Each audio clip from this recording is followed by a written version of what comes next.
John Maloof était un jeune agent immobilier qui avait décidé d'arrêter son travail d'agent immobilier et qui était à la recherche d'une photographie pour finir un livre sur un des quartiers de Chicago où il habitait. Il apprend qu'une maison aux enchères va vendre des lots de carton où il y aurait dedans des pellicules. Donc il se déplace à la vente, il achète un carton, il cherche une photographie très précise d'un quartier de Chicago, il ne le trouve pas. Et là, il voit des rouleaux de pellicules et ça l'intrigue.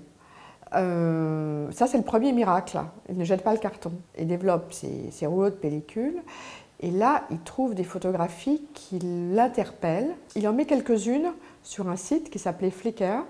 Il reçoit des dizaines et des dizaines de mails en disant « Mais qui est cette photographe ? C'est absolument incroyable ». On est en 2007. John a l'intelligence de s'adresser à des professionnels qui étaient John Meyerowitz, puisqu'il avait fait le livre « The History of Street Photography ». Et donc, Meyerowitz voit ce travail, en parle à son coéquipier conservateur Colin Westerbeck. Il lui dit « Une parfaite inconnue vient de rentrer dans l'histoire de la photographie ». John arrête toute son activité, il est tout jeune, il a 25 ans, pour se consacrer à Viviane Maier, s'endette, scanne, et à un moment donné se dit je vais essayer de vendre quand même quelques photographies sur eBay parce que j'ai plus beaucoup de sous. Et à ce moment-là, il y a un grand nom de la photographie, historien, théoricien et photographe, Alan Sekula, qui lui achète quelques photographies et qui lui dit « Attendez, je vous donne un conseil, vous arrêtez de vendre vos photographies sur Internet et vous faites un travail de fond. » À partir de là, John rachète d'autres boîtes qui avaient été vendues lors des enchères, puisqu'il y avait quand même au total 140 000 photographies, négatifs, films non développés et tirages. Pendant ce temps-là, en 2007, il cherche qui est Viviane Maier, parce qu'il se connaissait son nom, mais impossible de la trouver. Et tout d'un coup, c'est le second miracle, c'est le faire-part de décès de Viviane Maier dans le Chicago Tribune en avril 2009. Et il voit que les frères Gainsbourg remercient Viviane Maier, leur seconde mère, de les avoir élevés et, disent-ils, un photographer extraordinaire. Donc il savait très bien que Viviane Maier faisait des photographies, que ces photographies étaient excellentes. John Maloof prend contact immédiatement avec les frères Gainsbourg pour essayer d'en savoir plus. Et à partir de là, on connaît la suite de l'histoire. Maloof essaye de montrer le travail de Viviane Maier aux institutions américaines, qui sont très méfiantes, puisque par définition, ce sont des tirages posthumes. Il décide d'organiser une grande exposition au Chicago Cultural Center, qui est un lieu culturel associatif, en 2012. Et là, il y a des files, des queues absolument colossales. Et là, le phénomène Viviane Maier est apparu. John Maloof décide de faire un film avec Charles Siskel, qui était un cinéaste spécialisé dans le documentaire. Et le film est oscarisé à Hollywood. Entre-temps, puisque l'histoire avec Viviane Maier ne s'achève jamais, vous avez une femme, Anne Marks, qui arrive dans le jeu Viviane Maier en, je pense, 2014 à peu près, quand elle regarde le film, le documentaire de John Maloof. Elle regarde le film, elle s'interroge sur la famille de Viviane Maier. Et donc là, elle commence son enquête en se disant « Mais où est le frère ?» Et là, elle découvre que le frère est mort en 1977, qu'il a une vie très chaotique, maison de correction, prison, drogue, qu'il a fini ses jours dans un hôpital psychiatrique. On découvre, grâce à la correspondance que devaient garder toutes les administrations américaines, toute la correspondance entre les grands-mères, entre les parents qui étaient visiblement pas du tout à la hauteur de leur tâche de parents. Et elle fait une grande enquête sur l'histoire de Viviane Maier, une biographie absolument formidable qui va paraître en France au moment de Paris Photo en novembre prochain, où elle a accès à l'ensemble des archives de John Maloof et de Jeffrey Goldstein à l'époque. Et maintenant, on en sait beaucoup plus sur Viviane Maier. On pensait, si vous voulez, que c'était une nanny garde d'enfants et qu'elle faisait la photographie comme un passe-temps. Et on se rend compte que quand elle arrive à New York,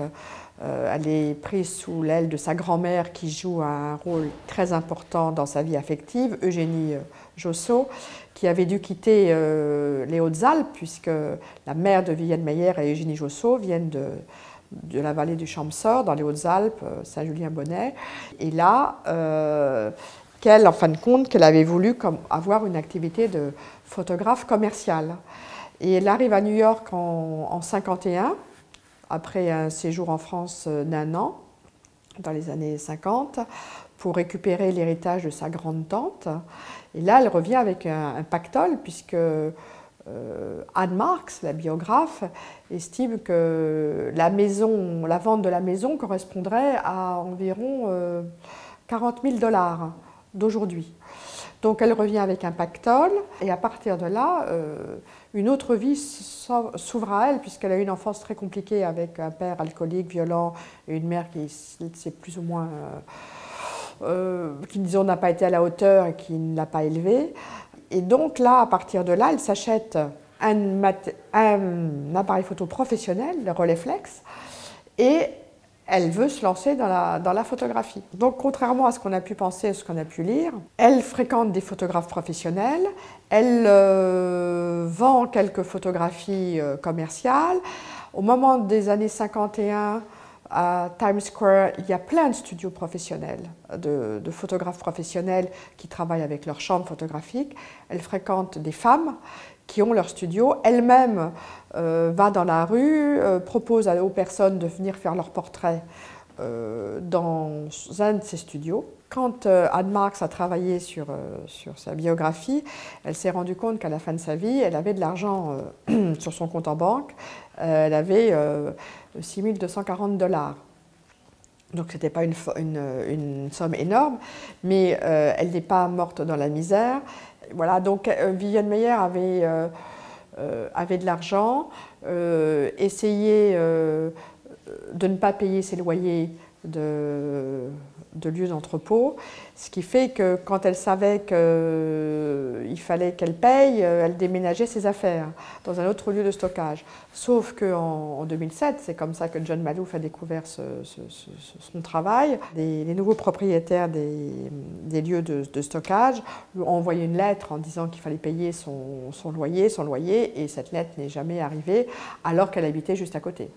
Et ce qui est absolument fou, c'est qu'elle n'ait pas su que ce lieu de stockage avait été vendu. Mais on est en 2007, elle était déjà dans une période déclinante de sa vie, et elle savait aussi que les frères Gainsbourg avaient, par devers eux, mis à sa disposition des lieux de stockage où John Maloof a pu retrouver ses chapeaux, ses vêtements, ses lettres, tous ses tickets d'entrée au musée. Elle gardait tout. C'est une femme qui était obsessionnelle, compulsive, et c'est grâce à tous ces documents qu'on a pu retracer sa vie. Ce qu'il y a de formidable avec le travail de Viviane Maier, c'est de voir comment elle a utilisé ses gardes d'enfants pour pouvoir faire des photographies. Les enfants étaient une formidable couverture. Ce qui a fait aussi,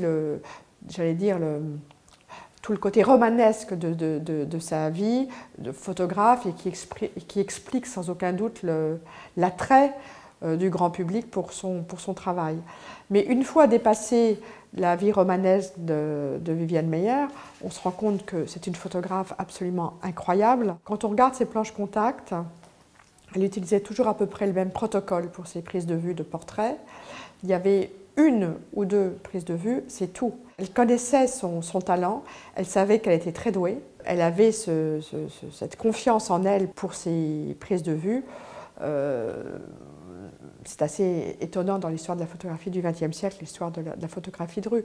Pour moi, ce qui reste un mystère, mais peut-être qu'Anne Marks pourrait en parler, c'est la raison pour laquelle, dès le départ, dès son plus jeune âge, elle se met en scène. Ces fameux autoportraits, où on voit ces autoportraits dès l'âge de 25 ans, quand elle a son Rolleiflex, jusqu'à la fin de sa vie, aussi bien en noir et blanc qu'en couleur.